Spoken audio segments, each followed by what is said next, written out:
உங்களுடைய ராசிக்கு பார்த்தாலும் சமசப்தமத்தையும் 10ஆம் பார்வையில் பார்க்குறார் சனி பகவான். சப்தமத்தை பார்க்கறதுனால எதிர்பாலினத்தவர் மூலியமாக சிறு சிறு பிரச்சனைகள் வரக்கூடிய வாய்ப்புகள் உண்டு. அது தவிர கணவன் மனைவிக்குள்ள பிணக்கு வரக்கூடிய வாய்ப்புகள் நிச்சயமாக உண்டு. அது தவிர பார்த்தாலேயானால் பார்ட்னர்ஷிப் தொழிலில் சிறு சிறு தொல்லைகள் ஏற்படும்.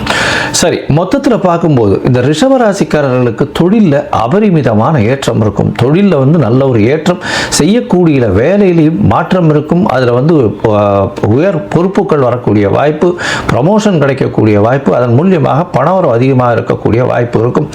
தூக்கம் நிச்சயமாக கெடும். அதை தவிர உடல் ஆரோக்கியத்தை நல்லபடியாக பார்த்துக்குவாங்க. உங்களுடைய சுகங்கள் சற்று கிடக்கூடிய வாய்ப்பு, தாயின் உடல்நிலையில் சற்று பின்னடைவு இருக்கக்கூடிய வாய்ப்புகள் நிச்சயமாக உண்டு.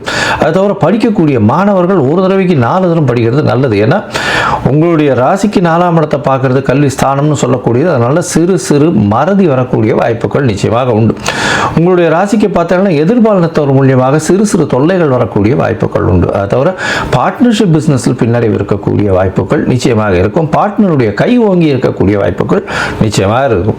இந்த காலகட்டத்தில் பார்த்தீங்கன்னா நீங்கள் அருகில் இருக்கக்கூடிய குச்சனூர் போயிட்டு வாங்க. சனி பகவானுக்கு உண்டான கோவில் இருக்கக்கூடிய இடம் அது குச்சனூர். அந்த குச்சனூரில் போய் மாதுளம்பழம் சனீஸ்வரனுக்கு உண்டான பழம்னு சொல்லக்கூடியது. அந்த சனீஸ்வரனுக்கு உண்டான பழம்ன்றதுனால மாதுளம்பழம் வாங்கி உங்களால் எவ்வளவு முடியுமோ அது தானம் பண்ணுங்க. அது கீழ்த்தட்டு மக்களுக்கு தானம் பண்ணுவோம்.